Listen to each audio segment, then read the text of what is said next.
in the Life of Bob by Simon Bartran. This is Bob. Perhaps you've heard people talk of him. You may know him better as the Man on the Moon.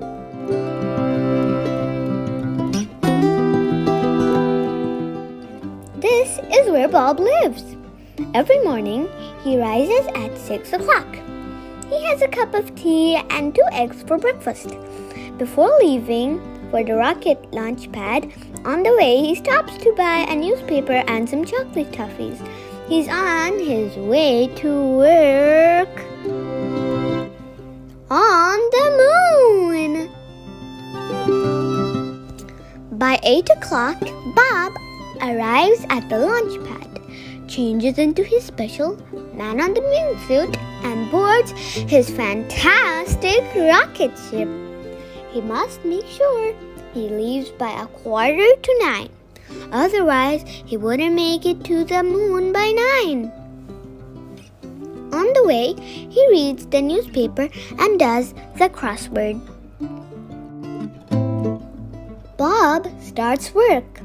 His job as Man on the Moon is very important. He has to keep the moon clean and tidy. Quite often, astronauts drop sweet packets and cans. Some people say that aliens are responsible for much of the rubbish, but Bob knows that's not true. There's no such thing as aliens.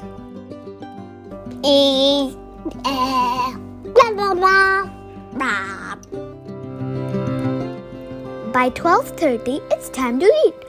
Bob goes to his rocket ship to fetch his lunchbox. This usually contains 2 sandwiches, either cheese or peanut butter, an apple, and some chocolate-covered nuts. Sometimes he meets his friends for a picnic. His 2 best friends are Billy, the man on Mars, and Sam, the man on Saturn. They talk about the stars and tell jokes. After lunch, tourist spaceships start arriving from Earth. It is part of Bob's job to entertain them and give them something to photograph. So he does somersaults, handstands, and especially high moon jumps. Sometimes he performs for as long as 2 hours and is left quite out of puff. Occasionally, the tourist spaceships will land on the moon. When they do, Bob gives them a guided tour and a speech. He tells them lots of facts, such as how many craters the moon has or how long it takes to walk around it on stilts.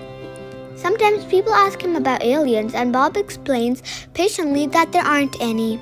Afterwards, Bob opens a small souvenir stand selling postcards, pencils, mugs, and small plastic moon models. By 4:30, all visitors must leave the moon. Bob looks around to see that everyone has left. He checks inside any big craters in case anyone has fallen in, but there's never anyone there. The working day is nearly over. It is time to check everything is in order before leaving for the night. Bob packs away his equipment and any unsold souvenirs into his rocket. He switches on the moon's nightlight before jetting off towards Earth.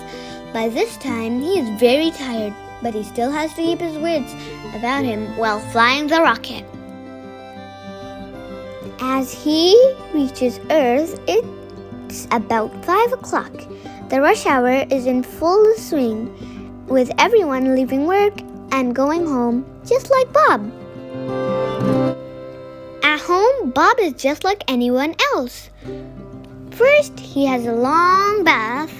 Moon work can make you very grubby, as sometimes the dust can get inside your suit. Then he goes to bed with a mug of cocoa. He sleeps soundly, bathed in moonbeams. Very happy to be Man on the Moon. And aliens? Well, Bob would know if there were any. Wouldn't he? The end. Thanks for watching.